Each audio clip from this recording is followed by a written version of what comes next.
ka mawawala doon sa natural path ng draft order mo? Well, draft order is here with us right now. We're 3 seconds mula sa pinakaunang pagsisimula ng MPL Philippines Season 14 Playoffs. Smart Omega, yung nakita nyo kanina ay yung 60% win rate nila sa red side. Pero kapag sila ang namimili, it's at 44.4%. That is interesting in terms of information as well. May bago atang tropa dito si Chip sa red side ban.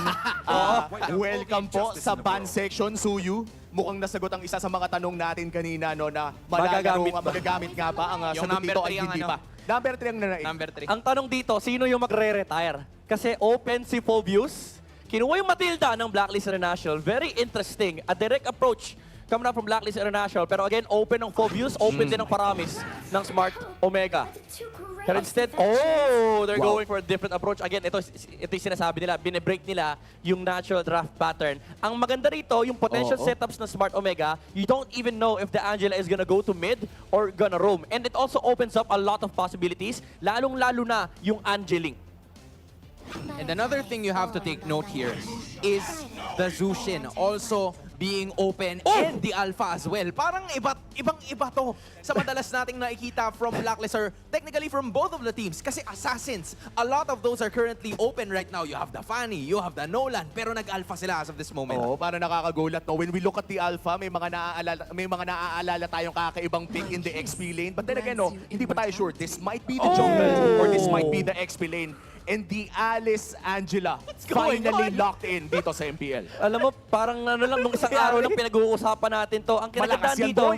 kinagandaan dito sa pick nila, Alice third pick, third slot. They can ban the Harith, they can ban the Lunox. And ang nakakatakot dito, if makaharap ng potential answer ang Blacklist International sa Alice Gold Lane, pwede nilang i-flex sa jungle role. So yung draft ng Smart Omega rito, it's definitely very flexible. It's up to Blacklist International if they really want to counter it with another hero. Kasi kung iisipin mo, well-equipped naman sila. Kaya i-burst ng Alpha yung Alice. Meron silang enough mobility and save from the Matilda. And kaya din i-zone ng Zushin yung mga ganitong klaseng hero. Pero still, nakakatakot yung threat lang ng Alice Angela alone. The moment kasi na magkaroon ng sapat na item ang isang Alice at pati na rin yung Flask of the Oasis para sa Angela, magiging threat talaga ang itong frontline na meron ng kupunan ng Smart Omega. At ngayon na tinanggal nila ang Lunox plus the CC, this might just be a Harith na handa silang tapatan. Yeah, dahil nga alam nila meron silang Angela dito, may protection. And also meron din namang Arlot na kayang tanggalin yung para kayo. Pero nakakatakot yan ha.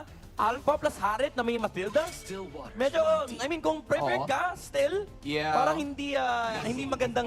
Ayun na. Well, unless ilabas mo yung Gatot Kacha ng Smart Omega kasi pwede mong babaran ng Avatar of the Guardian, yung Zaman Force dito ng Blacklist International. So again, handang-handa yung Smart Omega sa mga lalabas na answer dito ng Blacklist. Pero natuwa si Omi. It's back! Classic. Alam mo, natuwa talaga ako dito kasi naalala ko rin during the time na nasa Minana pa si Lord JM ay ginamit din nila itong Benedetta under his hand. Kaya naman, ngayon na nagbabalik in the playoffs pa ay napaka-interesting dahil I think isa o wala nga atang appearance ang Benedetta during the regular season. And you know what? A lot of the heroes coming in from Lord JM, parang yung mga huma-highlights, mas doon siya nakilala kesa sa mga heroes that needs sustain, that needs durability. Pero teka lang! What?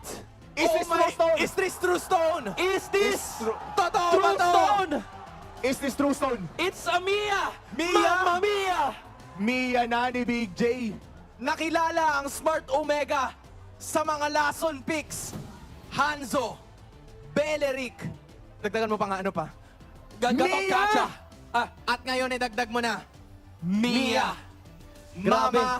Mia. Nakita natin to noong isang araw sa Mythic Seals, pero ngayon, hawak ng lason ng barangay. Ang tanong, enough ba ang kamandag nila para sa Mia Gold Lane? Exciting makita to. Tapos ito pa yung Mia na naka-inspire. Yung magugulat ka na lang, napakataas na pala ng damage niya. Sabi ng mga naga-RG, huwag niyong maliitin lahat ng mga Mia user. Balang araw makikita namin yan sa rank games. And now, it is time for us to showcase game number 1. Casters, pasok! Oras na para simulan ang lasunana. Unang araw pala natin ng playoffs sa Blacklist International agad at Smart Omega ang ating mapapanood. Ate mo Chantel and Brigida para sa napakainit na serye na to. Wala na akong ibang mahihiling pa. Kasi game number 1, series 1 pa lang, meron na tayong nakikitang kakaiba. Kaka-check ko nga lang, okay, tandaan natin, hidden moonlight. Hidden moonlight.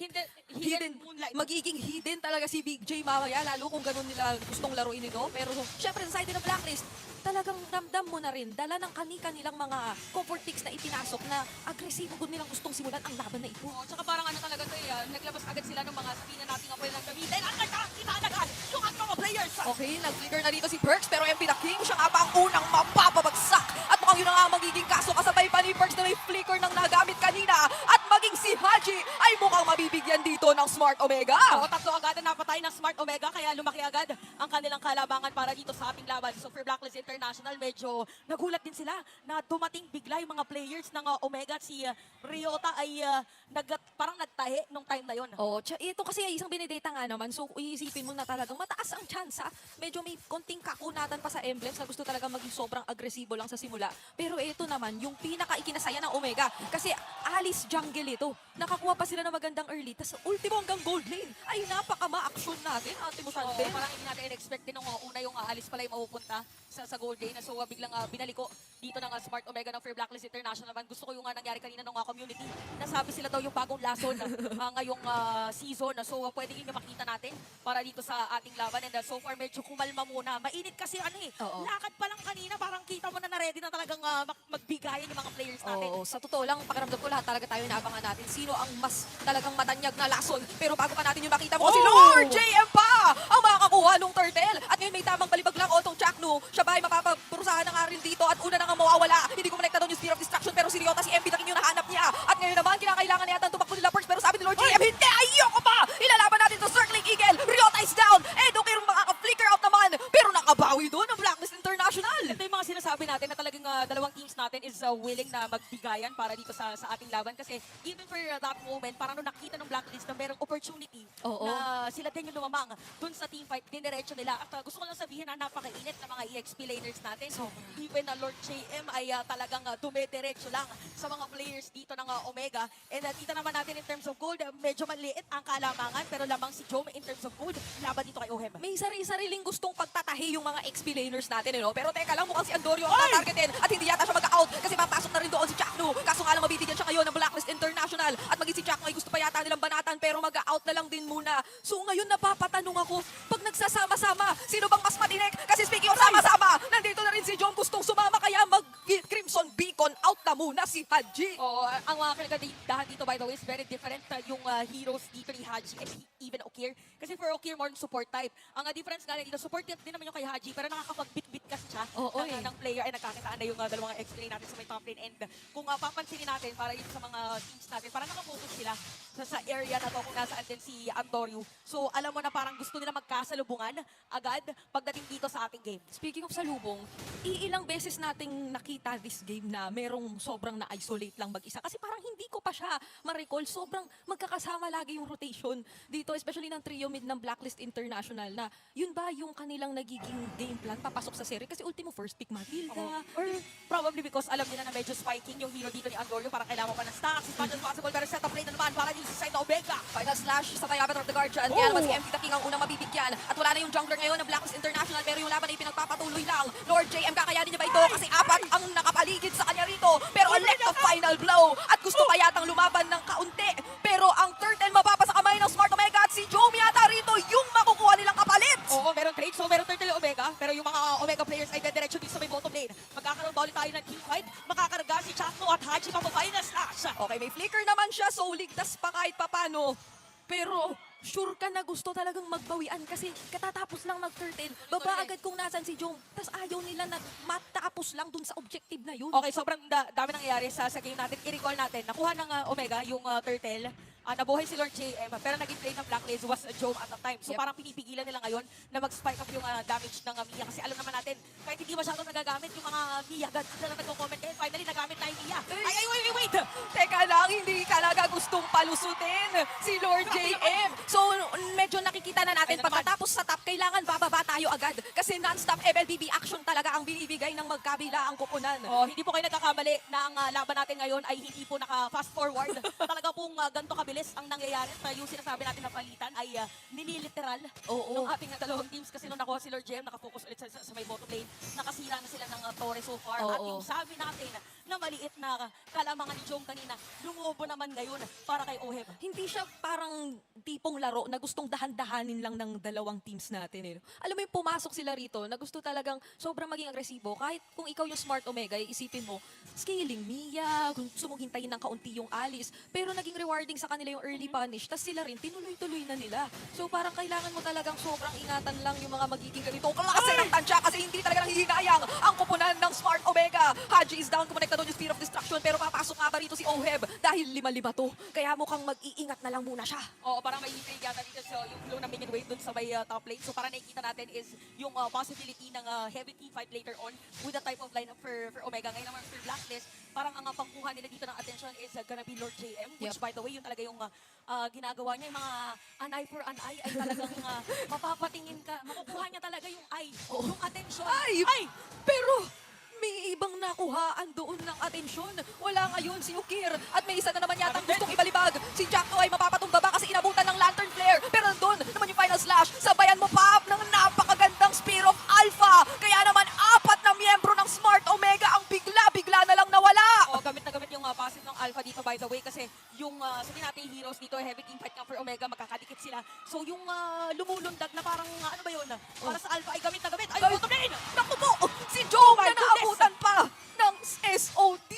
Talagang ang nagiging rule dito ni Lord JM yata ay hindi mo pwedeng gawing hidden moonlight ang iyong sarili. Hahanapin at hahantingin ka talaga ng Benedetta. Oo, parang ano na dito, all over the place talaga si Lord JM currently at 2-1-4 para sa ating game at most probably, ayun na naman, all over the place, nasa under the turret, tapos makakatakas pa. Pero napakarami niyang nabawian ng stand doon. So ultimo yung mga ganung ka-risking plays ay nagagawa pa rin ilusot ng napaka-agresibo at this point na standing ni Lord JM. So parang nakakamiss makita yung ganitong klase ng mga XP-laners ulit. At ngayon ay binibigay siya sa atin ng dalawang lason teams agad-agad. Oh, tsaka yung gamit talaga yung sabihin na natin skill set ng mga heroes dito. So, now looking at the items. So, meron na tayong Clock of Destiny for Haji. And dito yung kanyang glowing wand. Ngayon naman, more support nga dito kay Okir. So, Flask of Oasis. Oo. Probably feeding time yata yung next niya or Ice Queen 1. Oo, tsaka hindi pala tumitigil sa emblem lang yung pagpakunat talaga ni Lord JM. Pinapanindigan niya talaga yung makulit lang na Benedetta, na makunat lang din. Kasi Thunderbelt kanina, Dominance Eyes, yung binild niya, parang paunti-unti lang doon sa mga damage items. Pero yung pinaka-role yata talaga dito, mang scout, mang gulo, and siya yata yung kaisa-isang pwedeng humiwalay lang ng very slight dito sa lineup ng Kasi Blacklist. mabilis yung mag-clear ng minion wave. If ever mang flow niya, yung sabihin natin minion nga dito ng Blacklist para magkaroon sila ng edge pagdating doon sa laning. So lumolobo ngayon, ladies and gents, ang kalamangan ng Blacklist International. 6.2k para din sa ating game. At mahirap to para sa Omega kasi again, medyo dependent din sa buff yung hero dito ni Artorio as much as possible. Gusto mo lahat ay makukuha mo pero naaagaw na ngayon Yes. ng Blacklist. At yung overall na team fight approach dito ng Smart Omega ay parang papaano nyo na lang i-recalculate na yun na napakakulit talaga ng mga miyembro Ay, ng Blacklist International. And speaking of kulit, talagang less than half HP na agad doon si Chuck Mamba. Sa paunting pakita at Spear of Alpha lang nila MP the King Perks combo. Oh, tsaka lagi kasi siya nabubuhat din nung Lantern Flare dito ni Haji kaya hindi din siya makapasok agad. So makikita natin, ladies and gents, na kalahati at mabilis na kinukuha ng Blacklist yung Lord. Pero gusto ko rin pumasok dito ni Leota, pero si Perks ang makakalas din ng Lord. At ngayon naman yung Electro Final Go ay naikasa. Nakapasok din sa lukod si Antonio pero parang tinunaw lang siya bigla ni Oheb dito. At ni MP the King na naka-double kill na nga. So it's only Jack no left ngayon. At may pag-flicker pang gagawin si Perks papasok. Oo, meron pa minion wave dito sa may top lane para pwede yata diretso hit. Avatar of the Guardian Oo! ay ginamit na pero sa kasalubugin ng mga players dito ng Blacklist. Kaya it's gonna be a wipeout at parang diretso hit na. 10 minuto pa lamang iyon ng laban pero ayaw nang patagalin ng Blacklist at sila ang kukuha ng game number 1. Isang mabilis lang para sa Blacklist International. Unti-unti nilang dinedecode dito ang Smart Omega. Sobrang bilis ng shift sabihin natin ating laban kasi it was Omega who was on the lead early minutes of the game. Yes, kahit na sabihin nating inagro rin ng Blacklist yung early na punish nila, nabawian pa unti-unti at naramdaman nating nandoon na yung potential na nakuha pa nila yung early scaling so baka kanila na to. Sabi ng Blacklist International, hindi